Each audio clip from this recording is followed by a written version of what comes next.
సోమరాజు విజయవాడలో ఉన్నప్పుడైతే మేము వెళ్తే కుర్చీలో తీసుకొచ్చి వీల్ చైర్లో బయట కూర్చోబెట్టారు. మేము చూసామన్నమాట అండి అంతే.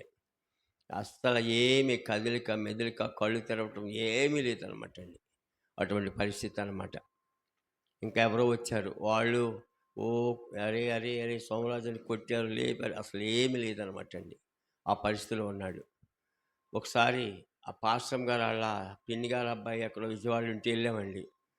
చచ్చిపోయినోడినే ఆ ఐసీయూలో ఉంచారని ఇది చచ్చిపోయాడా బతుకున్నాడా అంటుంది. చచ్చిపోయాడే అంటుంది శుభ్రంగా అనమాట అండి. కానీ దగ్గరికి వెళ్ళి తనైతే ముట్టుకుంది కానీ నేను ముట్టుకోలేదు. కానీ మామూలుగా అలాగే ఉన్నాడు. అలాగే వైద్యం చేస్తున్నారు. చేశారు. ఇంటికి పంపించేసేసారు. డబ్బు తీసుకొని శుభ్రంగా తీసుకొని మరి ఆ కదిలేటట్టు కూడా చేస్తారట. బాడీని మిషన్ తోటి కదిలేటట్టు కూడా, చెయ్యో కాలో కదులుతుంటే బతుకున్నాడు అనుకుంటారు కదా. పాలు ఆ వెంటిలేటర్ మీద కదుపుతారట. వీళ్ళ తమ్ముడు మోటార్ సైకిల్ యాక్సిడెంట్ అనమాట. అసలు స్పాట్లో చచ్చిపోయి ఉంటాడు. తీసుకొచ్చాక వీళ్ళు వైద్యం చేసి తీసుకోవాల్సిన డబ్బులన్నీ తీసుకున్నారు. మేమిద్దరం హాస్పిటల్కి వెళ్ళి చూసాము. పట్టుకొని చూసింది అసలు బతుకున్నాడా లేదని. మళ్ళీ పాలు పోతున్నాం అని గ్లాసులతో తీసుకెళ్ళటం వాళ్ళండి. పాలు పట్టండి, పాలు పోయాలి. ఎంత మాయ అండి, ఎంత మోసం అండి అసలు. ఏమండి ఆ రీతిగా చేశారు. అతను చనిపోయాడండి. అయిపోయి ఆ సంగతి. సోమరాజు విషయం కూడా కొంతమంది సంవత్సరాలు తడబడి కోమాలో ఉంటారటండి. మన సోమరాజు తల్లి నా కొడుకు త్వరగా బాగుపడిపోవాలని కోరిక. ఏమండి బాగుపడి కోరిక ఎవరికైనా కోరిక కదండి. త్వరగా లెగాలండి. అసలు సోమరాజు ఎంతో త్వరగా బాగుపడ్డాడు. దేవుడు బాగు చేశాడు, మనం కాదండి. ఇప్పుడు వైద్యం చేస్తున్నారు, మందులు వేస్తాను, ఎన్నన్నా చెయ్యి. డాక్టర్లు ఏం చెప్పారంటే వైద్యం అయిపోయింది, తీసుకెళ్ళిపోండి. ఇంకంతే అనమాట అండి. వైద్యం అయిపోయి తీసుకెళ్ళిపోండి. ఇంకేంటి మరి వాళ్ళు ఏం వైద్యం చేస్తారు చెప్పండి. మీరు ఇంటికి తీసుకెళ్ళిపోండి అమ్మ, ఇంకేదన్నా ఇంటికాడ చేయించుకోండి. ఊళ్ళో ఆర్ఎంపీతో వైద్యం చేయించుకోమన్నారు. పెద్ద హాస్పిటల్లో వాళ్ళు ఏం చెప్పారంటే ఊళ్ళోకి వెళ్ళి తీసుకెళ్ళిపోండి, ఇంటికి తీసుకెళ్ళి ఆర్ఎంపీతో వైద్యం చేయించుకోండి, ఏదన్నా ఉంటే అవసరం అయితేనే ఏదన్నా అన్నట్టు పంపించారన్నమాట అండి. అది దేవుడు బాగు చేశాడు కాబట్టి తను ఆ స్థితికి వచ్చాడు. చాలా త్వరగా లేపాడు దేవుడు. అది తక్కువ సమయం అండి, ఎక్కువ సమయం కాదు అసలుకి. ఇంకా కొంతమంది అయితే అలాగే మంచంలో కోమాలో ఉండిపోయి ఉంటుంటారు. ఇంకెంత కాలం ఉంటారో తెలియదు అసలుకి. అతని విషయం కూడా ఏం చెప్పారంటే కోమాలోంచి బయటికి రావచ్చు, రాకపోవచ్చు. అంతేనమ్మా, అలాగే చెప్పారా? రావచ్చు, రాకపోవచ్చు, చెప్పలేం. అదని పంపించేసేసారండి. ఆ తర్వాత ఇప్పుడు కూడా బాగున్నాక డాక్టర్ దగ్గరికి వెళ్ళినప్పుడు ఎంత బాగా రికవర్ అయ్యాడు ఏంటి అని చాలా ఆశ్చర్యపడ్డారు. ఇంకా ఇప్పుడున్న పొజిషన్ ఏమిటి అంటే ఆ తలలో తగిలినటువంటి దెబ్బల విషయంలో అది దేవుడు బాగు చేయాలి తప్ప డాక్టర్స్ వల్ల అయ్యేది కాదు. నువ్వు ఒకవేళ అమెరికా తీసుకుపోయినా కూడా అమెరికా డాక్టర్ కూడా చేయలేరండి. అది దేవునికి సాధ్యం అన్నమాట. అందుకనే అమ్మ మీరు కంగారు పడమాకండి, మంచిగా లేపుతాడు దేవుడు. మనోడు బండి నడుపుకుంటాడు, కారు కొనుక్కొని కారు తోలుకుంటాడు, మళ్ళీ మంచిగా పని చేసుకుంటాడని చెప్తున్నాను నేను. ఎవరికైనా అలాగే చెప్తానండి నేను. దేవుడు అలా చేస్తాడు. మనమైతే మన వల్ల ఏదో అవ్వదని చెప్తానమాట అండి. ఏంటంటే ఆ భార్య, తల్లి ఆ హాస్పిటల్లో అసలు ఏనాడు ఆ విజయవాడ తెలవదు వాళ్ళకి. ఎప్పుడైనా వెళ్ళారో లేదో తెలియదండి. వాళ్ళని బాధలు పడ్డారు అక్కడిని. ఒక మాదిరి బాధలు కాదనమాట అండి. దేవుని కృపను బట్టి నిజంగా దేవుడు బతికించారండి. దేవుని స్తోత్రాలు. హల్లెలూయా. కుమారుడిని మొన్న బండి నడుపుతాను, పాస్టర్ గారు రండి నాకు ప్రార్థన చేద్దరు కానీ అంటే వెళ్ళి ప్రార్థన చేశాక బండి వేసుకొని అక్కడ ఇల్లు వస్తానంటే పడిపోతాడేమో బండి వేసుకొని అని అమ్మాయి ఏమో వెనకాల ఉరకటం. బండి ఏమంటే ఏం ఉరుకుతుంది అమ్మాయి. అమ్మ నువ్వు పట్టుకోకు, నువ్వు పట్టుకుంటేనే పడిపోద్ది బండి, నువ్వు వదిలేయి, వెళ్తాడు ఏం పర్లేదు వస్తాడు అని అంటుంటే ఏమో చెయ్యి కొంచెం దెబ్బతిని ఉంది, పడిపోతాడేమో, పడిపోతే ఇంకేదైనా దెబ్బ తగులుతుందేమో అని భయపడది పాపం. బండి అంట ఎంత పరిగెడుతుంది, అలాగ అక్కడ దాకెళ్ళి మళ్ళీ వెనక్కొచ్చాడండి. బండి నడుపుతాడు, అన్నీ నడుపుకుంటాడు, బాగుంటాడు, అన్నీ చేస్తాడు దేవుడు. సర్వశక్తి కలిగిన దేవుడు మన దేవుడు. ప్రతిదానికి సమయం ఉంటుంది. తెల్లారిపాటికల్లా మళ్ళీ మనలాగా చేయటానికి దేవుడు సమర్థుడు. కానీ ఎందుకంటే అలా చెయ్యకూడదు. అది ఒక లెక్క, తెలుసండి, అదొక లెక్క అనమాట. ఇప్పుడు కడుపులోనే బిడ్డ అండి, ఇంకో వారం టైం ఉంది, కనియొచ్చా? ఏమండి? లేకపోతే తీసేయచ్చా? పట్టుకోసేసేసి, ఏమండి? తీసేస్తే ఎలా కుదురుతుంది? ఏమంటే 6 నెలలు 7 నెలలు వచ్చాక ఇప్పుడే ఆ కడుపులో ఉన్న బిడ్డ బయటకు వచ్చేయాలా, కోసేసి తీసేయండి అంటే తీసేస్తారా? ఆ కడుపులో ఎంత టైం ఉండాలో దేవుడు పెట్టాడు, ఆ టైం ఉండాలి. ఆ తర్వాతనే ఆ రోజు సంపూర్తి అయ్యాక ఆపరేషన్ చేయాలి. ఒకవేళ ఆపరేషన్ అయితే, లేదంటే దేవుడే ఆ బిడ్డను బయటికి పంపిస్తాడు. అంతేకాని కంగారు కంగారు పడి ఇప్పుడు కుదరదు, నాకు ఇప్పుడే కావాలి, పిల్లోడు కావాలి, ఇప్పుడే పిల్ల కావాలంటే ఎలాగండి? అందుకని ఏం చేయాలంటే దేవుడు చేసే వరకు కూడా ఓపిక పట్టాలండి. ఓర్పు ఉండాలి మన దగ్గర. ఓర్పు ఉంటేనే తప్ప కార్యం స్పీడ్గా జరగాలంటే జరగదన్నమాట అండి. చేస్తాడు ఆయన, స్పీడ్గా చేయగలడు, స్లోగా చేయగలడు, ఎలాగైనా చేయగలడు. ఏమండి? కాబట్టి దేవుడు ఎంతో స్వస్థపరిచాడు అబ్బాయిని. అందుకు దేవునికి స్తోత్రాలండి. దేవునికి మహిమ కలుగును గాక. మరి అలాగే ఆ మరియమ్మను కూడా ఎంత టెస్టులు చేయించినా, వాళ్ళు టెస్టులు చేసి డాక్టర్లు ఏ జబ్బు లేదమ్మా, ఏ మంది ఇవ్వటం? ఏమండి? స్కానింగ్ తీశారు, ఫలానా జబ్బు ఉందంటే ఆ జబ్బుకు మందు ఎత్తాడు. ఏ జబ్బు లేకుండా ఏ మందు ఎత్తాడు? ఎండోస్కోప్ పంపించారు, ఏమీ లేదు. కొన్ని గ్యాస్ ఉంటే గ్యాస్ బిళ్ళలు ఎత్తాడు, ఏమీ లేదుగా, ఏ మందు ఇవ్వమంటారు అంటున్నారు. దేవుడు బాగు చేస్తాడమ్మా, నువ్వు కంగారు పడక అన్నాను.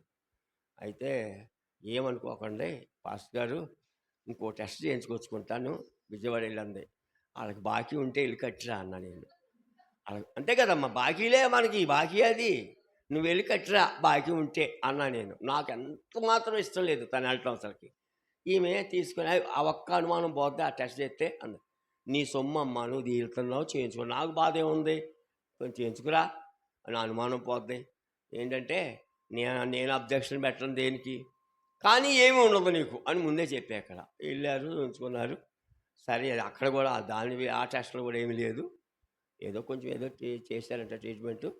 దేవుని దయ వల్ల కొంచెం అక్కడి నుంచి రికవర్ వచ్చిందండి మనిషి. ఆమెకి అసలు జబ్బు కాదండి, అసలు ఆమె ఏ జబ్బు లేదనమాట అండి. అదొక శత్రు కార్యాలు అవి, అంతే. శత్రు కార్యాలు, చెల్లంగి కార్యాలు ఏం కావండి. ఇల్లు కట్టుకుంటుంది పాపం, స్టార్ట్ చేసింది అంతే. ఆ పక్కమటే ఉన్నారు, ఎక్కడో పక్కనే ఉన్నారు, ఎంతో దూరంలో లేరు. వీళ్ళ ఇల్లుకు రెండిల్లు అవసరం అంతే. అదనమాట అండి. అందుకని ఇవన్నీ కూడా లోకంలో ఇవన్నీ జయించడానికి దైవశక్తి కావాలండి. ఏమండి? ఇప్పుడు నక్క అంటండి భూమి మీద, ఇది భూమి మీద ఎందుకున్నా నేను, ఈ భూమి మీద ఉండకూడదని చాలా దూరం పరిగెట్టిందంట. పరిగెత్తి ఎక్కడ పరిగెట్టింది, మళ్ళీ అక్కడ ఆగింది. అక్కడేముంది? భూమిగా ఉన్నది, భూమిగా. ఎక్కడ పరిగెడతావు? ఎక్కడికి పరిగెట్టినా భూమి ఉంది. అలాగే మనం ఎక్కడికి వెళ్ళినా అన్నీ ఉంటారు, అందరూ ఉంటారు, అటువంటి అన్నీ ఉంటాయి. మనం పరిగెట్టకూడదు, దేవుని సహాయం కోరుకుంటూ భక్తి జీవితం జీవించాలి, భక్తి కలిగి జీవించాలి. దేవుని దగ్గర తీర్మానం కూడా ఎట్లా ఉండాలంటే, ప్రభువా చచ్చిపోతే నీ కోసం, బతికుంటే నీ కోసం, నా మట్టుకైతే బ్రతుకుట క్రీస్తే, చావు అయితే నాకు లాభము. సావు అంటే లాభం అంటే ఏంటి చెప్పండి? ఎవరైనా ఒప్పుకుంటారా? సావు లాభం అంటే ఒప్పుకుంటారా? అబ్బే బతకొద్దండి, ఇంకా చాలా కాలం ఉండాలండి, మా మనవడ పెళ్ళి కూడా చూడాలండి, ఆడు పెళ్ళి చూశాక అప్పుడు చెప్తానే అంటారనమాట అండి. సావు లాభం అంటారు ఎవరు కూడా. అంటే ఏంటంటే ప్రభు దగ్గరికి వెళ్ళడం చాలా మంచిదన్నమాట, ఈ లోకాన్ని విడిచిపెట్టి వెళ్ళిపోవటం. పౌలు గారు చెప్పిన మాట అదనమాట. దేవుని స్తోత్రం. ఈ లోకాన్ని అని లోకంలో ఉన్న వాటిని ప్రేమించొద్దన్నాడు. మనం దేవుని మాత్రం ప్రేమించాల. ఎవరిని ప్రేమించాలండి? దేవుని ప్రేమించాల. దేవుని మీద నమ్మకం ఉంచుకోవాలా. నువ్వు ఎవరి మీద నమ్మకం ఉంచుకున్నా, నువ్వు ఎవరిని నమ్మినా నీ నమ్మకం ఒమ్మే, అంతే. ఎవరిని నమ్మినా కూడా ఏమీ సుఖం లేదండి. ఏమండి? కొంతమంది కొడుకులు తల్లిదండ్రులు తీసుకెళ్ళి నడి రోడ్డు మీద వదిలిపెట్టి వెళ్ళిపోతున్నారు, ఆశ్రమం దగ్గర వదిలిపెట్టి వెళ్ళిపోతున్నారు. ఎందుకని? ఎవరో ఒకళ్ళు చూసి అందులో బారేస్తారు అనమాట అండి. ఏమండి? ఇంట్లోంచి బయటికి నెట్టేస్తున్నారు, ఆస్తులు అమ్మేసుకుంటున్నారు, చంపేస్తున్నారు, రకరకాలుగా ఉన్నాయండి. లోకం అలా ఉందన్నమాట అండి. ఇటువంటి కాలంలో మనం దేవుని కలిగి జీవించాలండి. దేవుని కొరకు జీవించాలా. ప్రభువుని కలిగి భక్తి జీవితం జీవించాలన్నమాట అండి. ప్రభువా నీ కోసమే జీవిస్తాను. ఒక భక్తుడు అంటాడు, ఆకాశమందు నువ్వు తప్ప నాకెవరున్నారు, నీవు నాకుండగా లోకంలో ఏది నాకు అక్కర్లేదంటాడు. 73:25 అనమాట అండి కీర్తనలోని. నువ్వు నాకుండగా లోకంలో ఏమీ నాకు వద్దు అంటాడు అనమాట అండి. నువ్వంటావా? నేనంటానా? అదేంటి వద్దంటే ఎలాగండి? పక్కన మన పొలం పక్కన బేరం వచ్చింది, పొలం 1 ఎకరం కొనుక్కోవాలి. వాళ్ళే వచ్చేస్తున్నారండి, నేను అడగలేదు. ఓ పక్కన ఇంకొక ఎకరం కలుపుకొని వాళ్ళు ఇస్తే కొనుక్కుంటున్నాం అంతేనండి. ఏమంటే కొనుక్కోవద్దని అంటలేదండి, కొనుక్కోవాలి, తప్పులేదు, కొనుక్కోవచ్చు.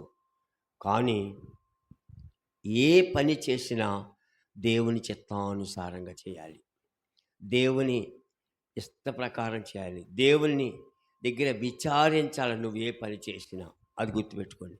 విచారించడం అంటే ఏంటి అమ్మా? దేవుణ్ణి అడగాల, ప్రభువా చేయమంటావా? మా కుమారాళ్ళ అమ్మండి ఏదో ఒక పొలం కొందాలనుకుంది, ప్రార్థన చేసిందంట. దేవుడు చూపించాడు, అక్కడికి వెళ్ళేసరికి కందిరీగలు అమ్మడబడ్డాయి అంట. కల్లో కందిరీగలు అమ్మడబడ్డాయి అంట. అంటే పొలం కొనొచ్చా కొనకూడదా? కొంటే కందిరీగలు వచ్చి అలా తూలేస్తాయి అనమాట. అందు గురించి కొనలేదు. దేవుడు అలా తెలియజేస్తాడు అనమాట. ఇక డబ్బులంతా ఏమైపోతాయి, పోయినట్టే మొత్తం కొంటేని.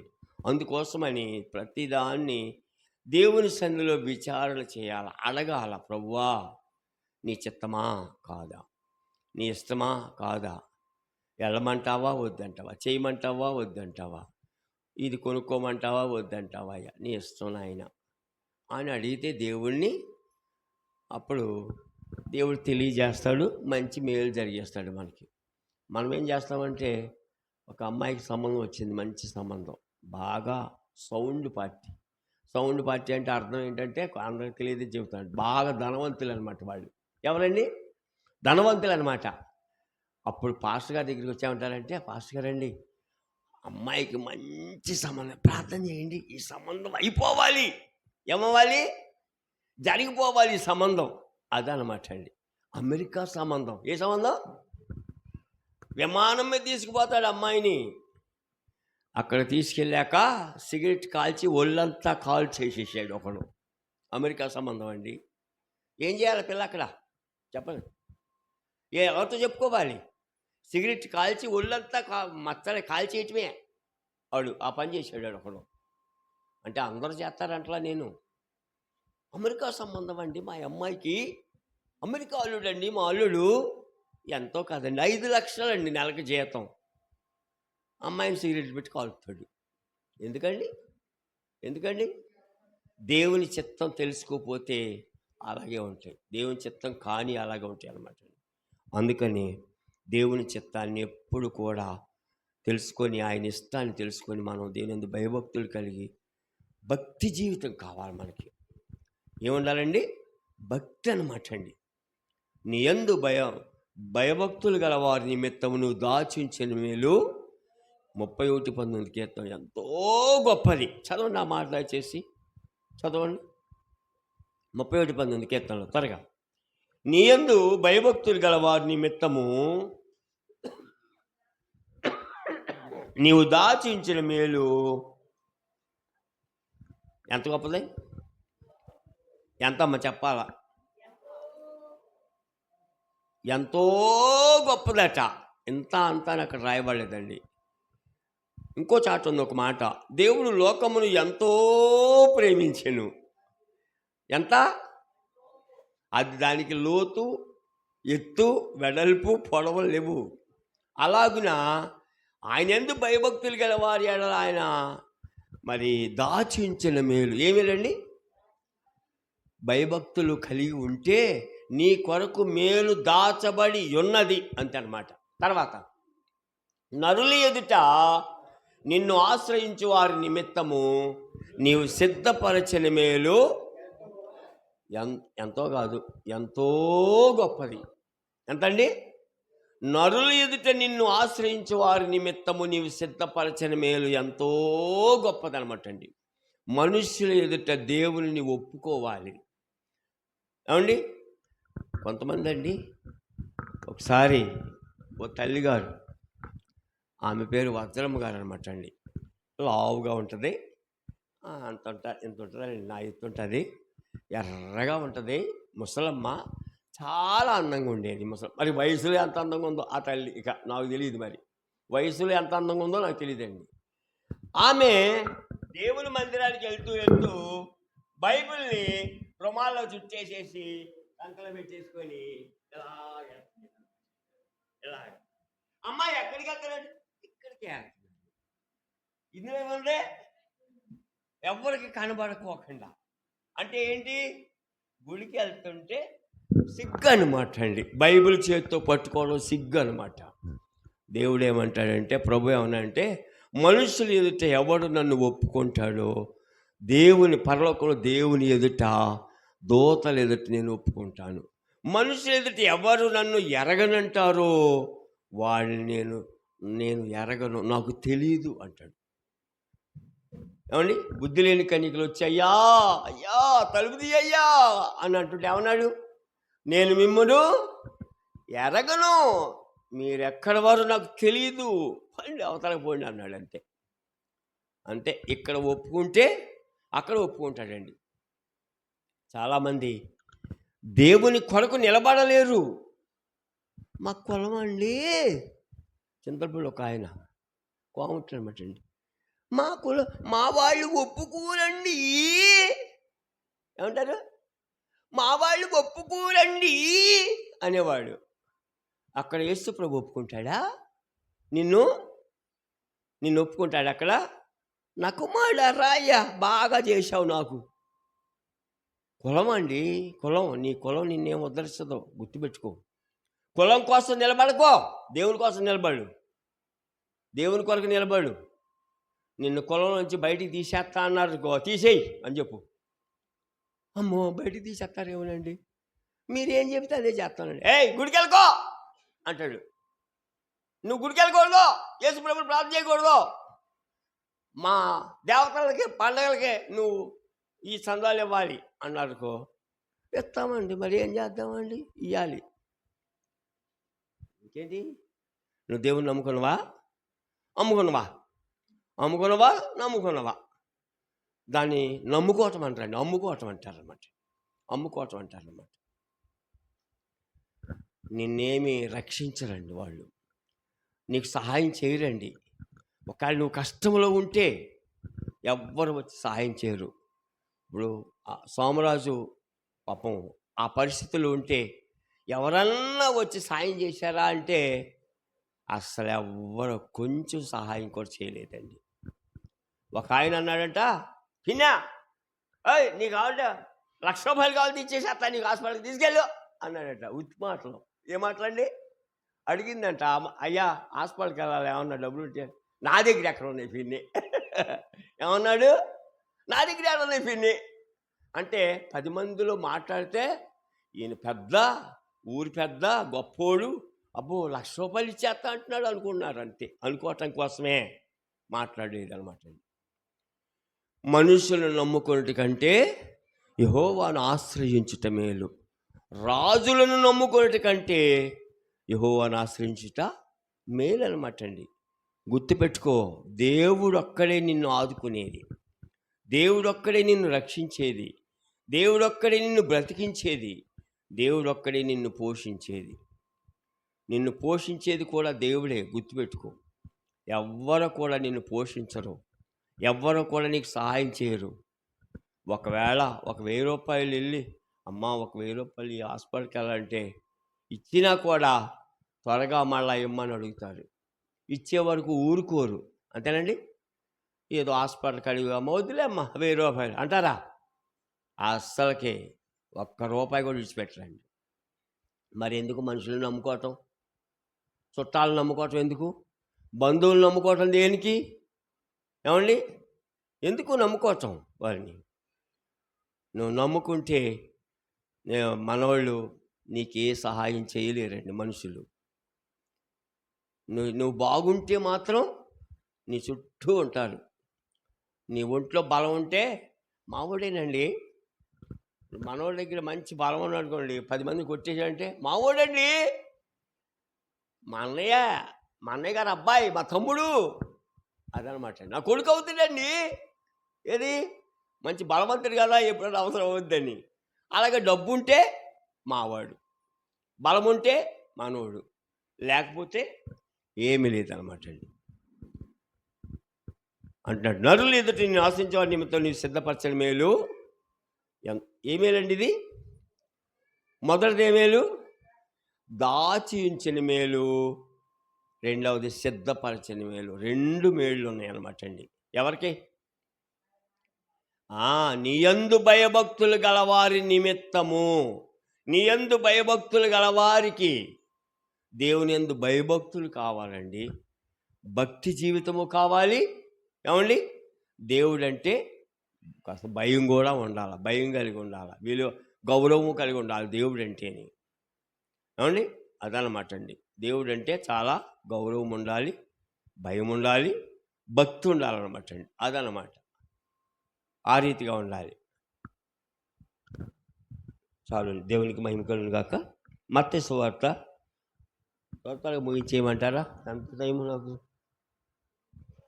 కాబట్టి ఏమి తిందుమో, ఏమి త్రాగుదమో, ఏమి ధరించుకుందామో అని చింతింపకుడి అంటున్నాడండి. ఏమి తిందాము, ఏమి తాగుదాం, ఏమి ధరించుకుందాం. మనుషుడు ఎప్పుడు ఇదేనండి.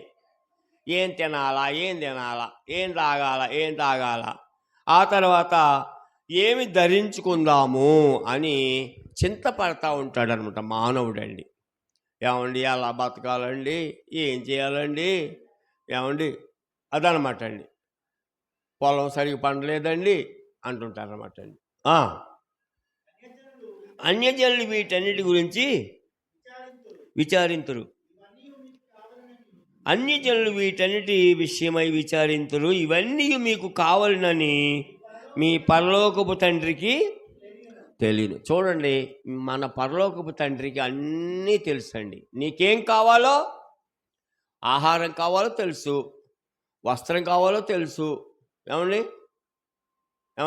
అలాగున నీకేం కావాలో అన్నీ కూడా ఆయన నీకు సిద్ధపరిచే దేవుడై ఉన్నాడు. మీ పరలోకపు తండ్రికి తెలుసు అంటున్నాడండి ఆయన. కాబట్టి మీరు ఆయన రాజ్యమును, ఆయన నీతిని మొదట వెదకుడి, అప్పుడు అవన్నీ మీకు అనుగ్రహింపబడును. మొదట మనము చేయవలసింది ఏంటంటే ఆయన రాజ్యమును, నీతిని ఏమండి వెతకాలి. ఆయన రాజ్యమును వెతకాలి, ఆయన నీతిని అనుసరించాలి. ఆయన రాజ్యము చూడమని ఎంతో వెతికితే వెతకడానికి దొరుకును అంటున్నాడు ప్రభు. వెతకాలన్నమాట అండి, ఆయన రాజ్యమును వెతకాలి. వెతకడం అంటే ఎక్కడికి వెళ్ళి వెతుకుతారు? అడవిలోకి పోయి తీర్థ దొరుకుతుంది అనుకుంటున్నారా? లేకపోతే బజార్లో దొరుకుతుందా? దేవుని సన్నిధిలో నువ్వు మోకరించి దేవుని వాక్యాన్ని, దేవుణ్ణి వెతకాలన్నమాట అండి. దేవుని సన్నిధిలో నీవు దేవునితో సహవాసం చేయాలా, దేవునితో నడవాలి, దేవుని కొరకు కనిపెట్టాలి, ఆయన మాట కొరకు కనిపెట్టాలి, ఆయన జవాబు కొరకు కనిపెట్టాలి. హానోకు 300 సంవత్సరాలు దేవునితో నడిచాడండి. ఎన్నేళ్ళండి? హానోకు 300 ఏండ్లు దేవునితో నడిచెను, కుమారులను కుమార్తెలను కనెను అని రాయబడిందండి. దేవుడు అతన్ని తీసుకొని పోయెను గనుక అతడు, కాబట్టి దేవునితో నడిచాడండి. అంటే దేవుడు హానోకు పక్కపక్కన. అబ్బా, ఇద్దరు స్నేహితులు ఎలా వెళ్తారు? పక్కపక్కన నడుచుకుంటా, చెయ్యి పట్టుకొని జంటగా అండి కలిసి వెళ్ళిన రీతిగా దేవునితో నడిచాడు. ఎన్ని సంవత్సరాలు? ఎన్నమ్మా? 300 సంవత్సరాలు దేవునితో నడిచాడు. మరి మనం ఎన్ని సంవత్సరాలు నడవాలా? ఎన్ని సంవత్సరాలు నడుస్తావు నువ్వు? 70 నడిస్తే బాగానే ఉంది. మరి అసలు ఎక్కడ నడుస్తున్నావు? 70 నడుస్తున్నావు? ఆగండి కాసేపు. ఇప్పుడు మంచి వయసులో ఉన్నాను నేను, మంచి బలంలో ఉన్నాను నేను, ₹1 సంపాదించుకోవాలా, 4 రాళ్ళు వెనకేసుకోవాలా, పరుగు తెల్లారేడు పొద్దుగిన దేనికి? సంపాదన సంపాదన. ఆగు ఆగు, టైం లేదు టైం లేదు టైం లేదు, ఉరుకో ఉరుకో ఉరుకో ఏంటి సంపాదన కోసం ఉరికి ఉరికి ఉరికి డాముని పడిపోతాడు అన్నట్టండి. ఏమైపోతాడు? మా సోమరాజుకి నవ్వుతుంది. ఉరికి ఉరికి ఉరికి డాముని పడిపోయాడు అనమాట అండి. ఇంకెక్కడ ఇంకేం సంపాదన, చెరువు సంపాదన, ముందు పేనమే దక్కుద్దా లేదు అనిపిస్తుంటే ఇక అదనమాట అండి. అలాగున అయ్యా కొంచెం ఆగండి, నాకు టైం లేదయ్యా, ఆగు, బోల్ ఎన్ని పనులు ఉన్నాయి నాకు, ఆగు, నాకు అసలు టైం లేదు అంటాడు అనమాట అండి. అలాగా ఈ సంపాదన కోసం అండి ఈ లోకంలో పరుగులు పరుగులు పరుగులు పరుగులు తీస్తున్నారండి. విమానాల మీద పరిగెడుతున్నారు, బస్సుల్లో పరిగెడుతున్నారు, కారులో పరిగెడుతున్నారు, బళ్ళు మీద పరిగెడుతున్నారు. ఒక్కొక్కటి బండి దోలుతుంటే 70, 80, 90 వెళ్ళిపోతుంటే ఇది ఎక్కడ పడిపోయేలాగా ఉన్నాడు ఏంట్రా బాబు అనిపించేస్తుంది. ఏంటయ్యా అంటే ఫాస్ట్ అనమాట, టైం ఫాస్ట్ అనమాట. అశ్వారపేట అంతా ఒక 20 నిమిషాలు వెళ్ళాలంటే 10 నిమిషాలు వెళ్ళిపోవాలని.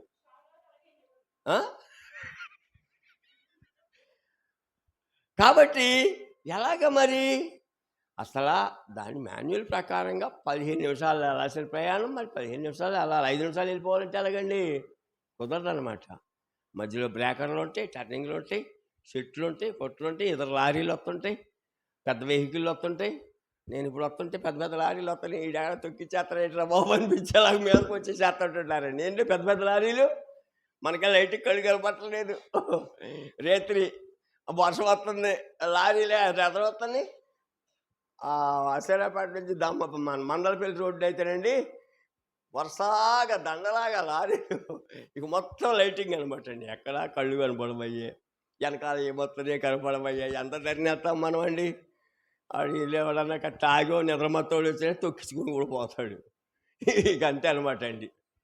అసలు రైతులు ప్రయాణం చేయకోకుండా పెందలకాల ప్రయాణం చేసుకోవడం చాలా మంచిది అనమాట మనకి.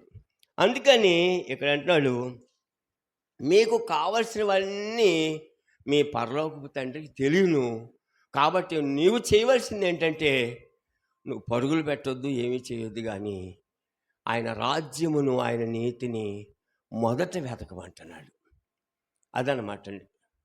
సంతృప్తి కలిగి జీవించడం నేర్చుకోవాలి. మనకి దేవుడు ఇచ్చిన దాంతో సంతోషించాలా, నిజంగా అనమాట అండి. ఈరోజు కూర ఏమి లేదు, అన్నం వండుకున్నాము, కొద్ది అన్నం పెట్టుకోవడం, కొద్ది ఉప్పు వేసుకుని గంజి చేసుకుని తినేటివే. హల్లెలూయా. తిన్నారా మీరు ఎప్పుడన్నా? మీరు తిన్నారా లేదు, కానీ నేను చాలాసార్లు అలాగే చేశానండి. కొద్ది గంజి చేసుకోవటం, అన్నం ఉప్పు వేసుకుని తింటవే, దేవుడు ఇచ్చింది అంతే. పలావు కావాలి నాకంటే అట్ట విద్దండి. దేవుడు ఏ రోజు ఏది పెట్టాడో అది తినాలి అంతే. ప్రభువా నీకు స్తోత్రం అని చెప్పి దేవుని స్తుతించి, అయ్యా మంచి ఆహారం నాకు ఇచ్చావయ్యా అని దేవుని స్తుతించాల. ఏమండి, మధ్యాహ్నం యూట్యూబ్లో ఒక పాస్టర్ గారు చెబుతున్నారు, కొంతమంది దైవ సేవకులు భోజనం అంటండి ఇంటికి వస్తే సువార్తకి వెళ్ళి నూకలు ఉండేయట. ఆ నూకలు జావ కాసుకొని తాగటం అంట. ఆ జావ కూడా ఉండేది కాదట. ఇందులో కొంతమంది ఉంటే చిన్న వయసు వాళ్ళకి పెట్టాక వెనకాల ఉంటే పెద్దోళ్ళు దాటం లేక లేదంట. చాలా కష్టం. ప్రభువా నీ సేవ చేస్తున్నాగా ఆహారం అన్నా పెట్టాయ్యా అని అడిగేవాడంట. ఎంత కష్టం పడి సేవ చేశారో ఒకసారి ఆలోచించండి. దైవ సేవకులండి ఏదో ఈరోజు కారులో తిరుగుతున్నారు, విమానాల్లో తిరుగుతున్నారంటే వాళ్ళు ఎంత శ్రమ అనుభవించారో ఆలోచించాలి, అనుకోవాలన్నమాట జాగ్రత్తగా. మాకు సైకిల్ ఉండేదండి, ఓ సైకిల్ ఉండేది. ఆమెను ఎక్కించుకొని తొక్కుకుంటా సువార్తకి వెళ్ళేవాళ్ళం అనమాట అండి. ఎక్కువ వచ్చిన కాడ ఎక్కేది కాదు సైకిల్. అంటే ఆమె కొద్దిగా లావుంది కదా, మరి ఇక దింపటం, మళ్ళా నడుచుకుంటా మెట్ట ఎక్కటం, అక్కడ మళ్ళీ ఎక్కించుకోవటం, మళ్ళీ ఆ డౌన్లో పోవటం అనమాట అండి. ఆ రకంగా సైకిల్ మీద దేవుని పని చేసామండి. ఆ తర్వాత బండి, అలాగా దేవుడు ఆ తర్వాత కొత్త బండి, ఇంకా తర్వాత మంచి బండి, అలాగా కొన్ని బళ్ళు దేవుడు ఇచ్చాడు. దేవుడు ఎంతో ఆశీర్వదించాడండి. తర్వాత మళ్ళీ ఒక కారు కొనుక్కోవటం జరిగింది ఈ మధ్యకాలంలో. ఆ కారు మంచిగా తిరిగింది, మంచిగా చేసింది దేవుని కృపను బట్టి. దేవుని స్తోత్రం అండి. ఏంటంటే మనకి దేవుడు ఏ పరిస్థితిలో ఉంటే దేవుడు ఆ స్థితిలోనే మనం దేవుని స్తుతించి సంతోషించడం నేర్చుకోవాలి. అంతేగాని ఎదుటి వారిని చూడకూడదు ఎప్పుడు కూడా అని. ఏమండి, మన స్థితి నాకండి చిన్న డాబా, వాళ్ళకి ఎంత పెద్ద డాబా ఉందండి. అలాగే ఎదుటి వారిని ఎప్పుడు చూడొద్దు. దేవుడు మనకిచ్చిన దాంతో సంతోషించాలా. అప్పుడు దేవుడు ఎంతగానో మనం దీవిస్తాడనమాట అండి. సమయం వస్తుంది నిన్ను హెచ్చించడానికి. మా సోమరాజు కూడా సుట్టింట్లో ఉండేవాళ్ళండి. నేను కూడా ఎలాగ ఒంగోని లోపలికి వెళ్ళి ఆ సుట్టింట్లో వెళ్ళి ప్రార్థన చేసేవాడిని. ఇల్లు కోసం ప్రార్థన చేసేవాళ్ళం. మంచి ఇల్లు అనమాట అండి, చాలా మంచి ఇల్లు మనవాడు దేవుడు ఇచ్చాడు. అంతా కట్టేసేసాడు. ఇంకా పనులు ఉన్నాయి. ఆ లోపల యాక్సిడెంట్ అయిపోయింది మనోడికి అనమాట. లేకపోతే ఇల్లు అంతా కంప్లీట్ అయ్యేది. అది మేలే. అది కూడా మేలా కీడా? మేలే. దేవుడు చేసినది ఏదైనా మేలే. నీకు నష్టము కలిగినా ఇది నా మేలు అనుకోవాలి మనం. కీడు వచ్చినా మేలు అనుకోవాలి. యోబు ఏమన్నాడు? యెహోవా ఇచ్చెను, యెహోవా తీసుకొనెను. అంతటా ఊరుకున్నాడా? యెహోవా నామమునకు స్తుతి కలుగును గాక. అబ్బా, 10 మంది చచ్చిపోతే యెహోవా ఇచ్చెను, యెహోవా తీసుకుని, యెహోవా నామం స్తుతి కలుగును గాక అన్నాడు అంటారా? అమ్మా, ముసలోడు చచ్చిపోతే మా తాత ఎందుకు చచ్చిపోయాడు కాబట్టి నేను ప్రార్థనకు రాను. తాత చచ్చిపోతే ఎవరు చచ్చిపోతాడు? ముసలోడు అయ్యాక సావకేం చేస్తారండి? ఇప్పుడు నేను ముసలోడు అయిపోతున్నాను, ఇంకా కొంతకాలం చచ్చిపోతాను. ఏమండి, మా అబ్బాయో లేకపోతే మా మనవరాళ్ళు, మా మనవడో మా తాత ఎందుకు చచ్చిపోయాడు ప్రభువా ఏయ్ అంటే అట్టుకునేది. చచ్చిపోవటమే గ్యారెంటీ. టైం వచ్చాక వెళ్ళిపోవటమేనండి. అప్పుడు అందరూ వస్తారు, పాస్గా చచ్చిపోయారు అంటారు, పదలు కదా లాస్ట్లో చూసి వద్దాం అని వస్తారనమాట అండి. అందరూ వచ్చి అయ్యయ్యో పాస్టర్ గారు మన చర్చిలో వాక్యం చెప్పారుగా అంటారనమాట చూసుకొని. అదిగో మా మేనగోళ్ళు అయితే మా మాయ బాబు మా మాయ అంటారు అనమాట అండి. మా మేనగోళ్ళు వెళ్ళిపోవాలి. ఇక్కడ ఉండం ఎవరం, ఇక్కడ ఉండేవాళ్ళం కాదు. ఇంకోటి ఏంటంటే ఈ లోకంలో ఏది మంద కాదు. నీదంటూ ఏది, నాదంటూ ఏది లేదు. చెప్పు నీదేంటో ఒకసారి. నీకేముందో చెప్పు. నాకు పలానా ఉంది, తీసుకెళ్తావా? తీసుకెళ్ళలేవు.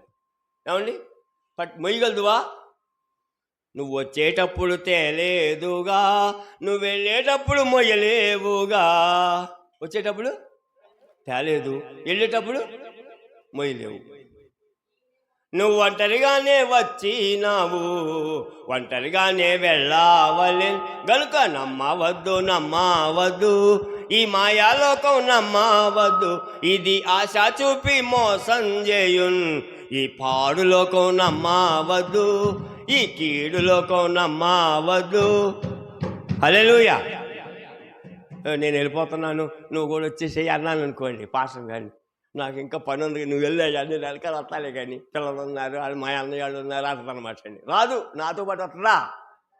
లేకపోతే ఆమె వెళ్ళిపోతుండే మీరు కూడా రండి అంటే నేను వెళ్తానా? ఎవరి దారి వాళ్ళేనండి. అంతే తప్ప ఇద్దరం కలిసి వెళ్దాం అనేవాళ్ళు ఎవరైనా ఉన్నారా? అందరూ అస్సలకి ఇద్దరం కలిసి వెళ్దాం అనేవాళ్ళు ఎవరు ఉండరు అనమాట అండి. అందుకని దేవుని వాక్యం చెప్తుందంటే, కాబట్టి మీరు ఆయన రాజ్యమును ఆయన నీతిని మొదట వెదకుడి, అప్పుడు అవన్నీ మీకు అనుగ్రహింపబడును. రేపటిని గూర్చి చింతింపకుడి, రేపటి దినము దాని సంగతులను గూర్చి చింతించును. ఏనాటికి ఆనాటికి చాలును. రేపు గురించి ఆలోచించవద్దు అంటున్నాడు. వింటారా అమ్మా మాట? ఎవరన్నా వింటారా? పిల్ల పుట్టింది, డిపాజిట్ చేశానండి బ్యాంకులో. ఎంత అండి? ఒక 50,000 చేశానండి. పిల్ల పెళ్ళికండి అంతా ఒక 15-20 లక్షలు అవుతాయండి. ఎప్పటికీ ఈ పిల్ల పెళ్ళికి వయసు వచ్చేసరికి అనమాట. పుట్టిన పిల్లకి డిపాజిట్ చేస్తున్నారు. దేవుడేమో రేపటి గురించి చింతించొద్దు అన్నాడు. ఏమండి, రేపటి గురించి చింతించొద్దు, ఏనాటికి ఆనాటికి చాలు అన్నాడు. ఈరోజే, రేపటిది రేపే. రేపు ఏదైనా పని ఉందంటే సరే రేపు సంగతి చూసుకుందాంలే, దేవుడే చూసుకుంటాడు, రేపు సంగతి రేపు దేవుడు చూసుకుంటాడు అనేసి మనం చింతించకుండా ఉండాలి. ఈ రాత్రి పడుకొని ఏం చేయాలా నిద్ర లేదు, నేను ఇప్పుడు లేదు, బీపీ పెరిగిపోయి తెల్లారిపాటికి నిద్ర లేక పాస్టర్ గారండి రాత్రి అంతా నిద్ర పట్టలేదండి. ఏం ఆలోచించామంటే ఏం చేద్దామండి, ఆ పిల్ల గురించి ఆలోచించానండి, ఆ పిల్లోడి గురించి ఆలోచించానండి, ఆ దాని గురించి ఆలోచించానండి. ఆలోచించి ఆరోగ్యం అంతా పాడు చేసుకోవడం తప్ప ఏమీ లేదండి. ఏది పోయినా నా విషయం దేవుడు నాకు ఇచ్చింది చెబుతానేనండి. కొండొచ్చి మీద పడిపోతుందా డేవిడ్ రాజు నీ మీద అంటే దేవుని పడితే పడినాయి, పడ్డాక చూసుకుందాం. పడితే ఏమవుద్ది, పోదాం దేవుని దగ్గరికి, ఇక అంతే. అలాగ ఉంటాను. మరి ఏమైతే మీకులా మాకు అక్కడ గురించి అంటాయి అనమాట అండి. నిద్ర పట్టలేదు రాత్రి, ఆలోచించి వచ్చి రాత్రి అంతా ఆలోచనే నాకు కట్టదు అనమాట అండి. నేను హాయిగా రాత్రి 2-3 సార్లు లెగుతాను, ప్రార్థన చేసుకుంటా, మళ్ళీ పడుకుంటా, మళ్ళీ నిద్రపోతా. పడుకొని లేగుతాను, మళ్ళీ అటు ఇటు తిరిగితే మళ్ళీ వచ్చి పడుకుంటా, మళ్ళీ నిద్రపోతాను. హాయిగా నిద్రపోతానండి. నిద్ర పట్టలేదనే ప్రసక్తి ఉండదన్నమాట అండి. ఏ చింత లేదు నాకు. నాది అన్నది కూడా ఏమీ లేదు నాకు. ఈ పొలం నాది, ఈ ఇల్లు నాది, కారు నాది, బండి నాది, ఈ గోడ నాది, ఈ మేకు నాది, ఈ మేకు సంచి తగిలించుకుంటాను అన్నం. నాకు అసలు ఏమీ లేదండి. నాకంటూ ఈ లోకంలో ఏమీ లేదు. నాకున్నది ఏంటయ్యా అంటే నా ఆస్తి, నా ధనం అంతా యేసయ్య. హల్లెలూయా. ఆయనే నా ఆస్తి, ఆయనే నా తండ్రి, ఆయనే నా దేవుడు, ఆయనే నా ధనం, ఆయనే నా ఘనం, ఆయనే నా బలం, ఆయనే నా కొండ, ఆయనే నా కోట, అన్నీ ఆయనే. నాకంటూ ఈ లోకంలో నేను ఎవ్వరి మీద నమ్మకం పెట్టుకోలేదు. ఎవ్వరి మీద, నా కొడుకు మీద కానీ, భార్య మీద కానీ, పిల్లల మీద కానీ, కూతుళ్ళ మీద కానీ, ఎవ్వరి మీద నాకున్నా లేదు. మనదంటూ ఏమీ లేదనమాట అండి. అందుకని అలాగ మనం ఏం చేయమంటే ఆయన రాజ్యమును, ఆయన నీతిని వెతకాలి. ఆ తర్వాత అవన్నీ మనకి ఏర్పాటు చేస్తాడు దేవుడు. నీకేం కావాలో అన్నీ ఇస్తాడండి. నీకే ఉద్యోగం కావాలో ఇస్తాడు దేవుడు. అయితే నువ్వు చేయవలసింది ఏంటంటే ఆయన యందు భయభక్తులు కలిగి ఉండాలి. ఆయన రాజ్యముని వెతకాలి, ఆయన నీతిని వెతకాలి. ఏం చేయాలి చెప్పండి? ఆయన రాజ్యమును వెతకాలి, ఆయన నీతిని వెతకాలి. అందుకంటే నీతి కొరకు ఆకలి దప్పులు గలవారు ధన్యులు. నీతి చేయాలి, నీతిని జరిగించాలి. దుర్నీతి మనలో ఉండకూడదు. ఏ దుర్నీతి మనలో ఉండకూడదు. ఏ పాపం ఉండకూడదు, ఏ శాపం ఉండకూడదు, ఏ కీడు ఉండకూడదు. ఇతరులను తిట్టడం, దూషించడం, శపించటం. చాలామందికి ఎదటి వాళ్ళని శపించాలా. ఏం చేయాలండి? వాళ్ళు పాడైపోవాలి. వాళ్ళకి అదనమాట అండి, ఆ కోరిక అనమాట. ఎవరు పాడైపోతారు తెలుసా? వీళ్ళే పాడైపోతారు. శపించుట వారికి ఇష్టము కాబట్టి వారికి శాపములే వచ్చెను. ఏమొస్తాయి? నువ్వు శపిస్తూ ఉంటుంటే నీకు శాపాలే వస్తాయి. నువ్వు దీవిస్తూ ఉంటుంటే నీకేమొస్తాయి? దీవెనలే వస్తాయి అన్నమాట అండి. అది గుర్తుపెట్టుకోవాలి. ఎవరిని శపించుకో, ఎవరిని దూషించుకో, నిన్ను నువ్వు కూడా శపించుకోకు. నా దినం ఎప్పుడవ్వా, నేనెప్పుడు సస్తాను, నాకు సావు రావటం లేదు, ఎప్పుడైతే రాక ఊరేసుకుని సస్తాను, నాకు సాగు ఏంటో పారిపోతుంది నన్ను చూస్తేని అనుకొని నేను చేస్తాను. చివరికి సైతాన్ని ఏం చేస్తంటే, ఎప్పుడైతే సత్తా అన్నావో చచ్చిపోతా అన్నావు కదా, పదా ఇప్పుడు ఎవరు లేరు, ఫ్యాన్కి సున్ని అయ్యి అదే ఇస్తుంది ఐడియా చచ్చిపోవటానికి. చచ్చిపోతా అన్నావుగా, ఏదో బతుకు ఎందుకో, మీ అమ్మ తిట్టిందా, మీ నాన్న తిట్టాడు, ఎందుకు బతుకు, ఆ సైతాన్ని అలా చేస్తాడనమాట. ఆ దురాత్మ ఏం చేస్తుందంటే హత్య చేపిస్తుంది అనమాట, ఆత్మహత్య చేపిస్తుంది అనమాట. అది చేయలేదు, ప్రేరేపించి మా కుమారాళ్ళ అమ్మ చెప్పిందండి ఒకసారి. ఏమని చెప్పిందంటే, చచ్చిపోదాం అనిపిస్తుందంట. ఏమండి, చచ్చిపోదాం అనిపిస్తుంది అనుకుంటుందంట. ఇదేంటి, నేనెందుకు చచ్చిపోదాం అంటే ఆ సాతాను ప్రేరేపిస్తుంది అనమాట. అర్థం చేసుకుంది, గ్రహించుకుంది, నేనెందుకు చచ్చిపోవాలి అని ప్రార్థన చేసుకుందామంట. అప్పుడు ఆ దురాత్మ పోయిందనమాట. లేకపోతే ఎప్పుడైతే నేను చస్తాను అంటే దగ్గరికి వస్తుంది అనమాట. నీ దగ్గరికి వచ్చి పక్కన ఉంటే పద చచ్చిపోదు, కానీ చచ్చిపోతా అన్నావు కదా, నువ్వే అన్నావు కదా, పద, నీకెవరు లేరు ఇక్కడ, నిన్ను చూసేవాళ్ళు ఎవరు లేరు, నిన్ను పోలేవాళ్ళు ఎవరు లేరు, నేను తిట్టోళ్ళే కానీ అని చెబుతుంది అనమాట. అందుకని సాతానికి చోటు ఇవ్వకండి, చెడ్డ మాట నీ నోట రానివ్వమాకండి. ఎవరు కూడా గుర్తుపెట్టుకోవాలి. ఏమండి, ఒకసారి ఒక పాప నేను చచ్చిపోదాం అనుకుంటున్నా అంది. వెళ్ళేసరికి గంట కౌన్సిలింగ్ ఇచ్చా, వెళ్ళి గంట సేపు చెప్పి చెప్పి చెప్పి చెప్పి చెప్పి దేవుని మాటలు చెప్పి నాకు నీరసం వచ్చేసేసి గంట అక్కడ నుంచి అప్పుడు మళ్ళీ ఇంటికి వచ్చానండి. ఇంకెక్కడికో ప్రార్థనకి వెళ్దాం అనుకోండి, ఇంటికి వచ్చేసేసి వెళ్ళా. సాతాను అనమాట అండి, సాతాను ప్రేరేపణ అనమాట, దుష్టుల ప్రేరేపణ, శత్రువుల యొక్క అలా ప్రేరేపిస్తాయి అనమాట అండి, అలా చేసుకోమని. అందుకోసమనే నువ్వు ప్రార్థనా జీవితం ఉండాలి నీకు. నువ్వు దేవుని సన్నిధిలో ఉండాలా, దేవునితో ఉండాలా, దేవుని కొరకు బతకాలా. ప్రభువా, నా ప్రాణం, నా శరీరం, నా ఆత్మ నీ చేతికి అప్పగిస్తున్నా, నీవే కాపలా, నాకు నువ్వే కాపలా. యెహోవా నా కాపరే, నాకు లేము కలుగుదన్నట్టు, నువ్వే నా కాపలా నాయన అని చెప్పి దేవునికి అప్పగించాలి. మన ప్రాణాన్ని, మన శరీరాన్ని, మన ఆత్మను కూడా దేవుని చేతిలో పెట్టాలి. ఆయన మనం నడిపిస్తాడండి. దేవుని స్తోత్రం.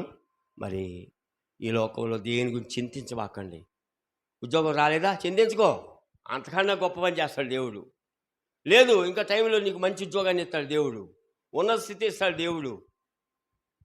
అదనమాట అండి. దేవుని సహాయం కోసం ఎదురు చూడు, ఓపిక పట్టు, కంగారు పడ మాకు.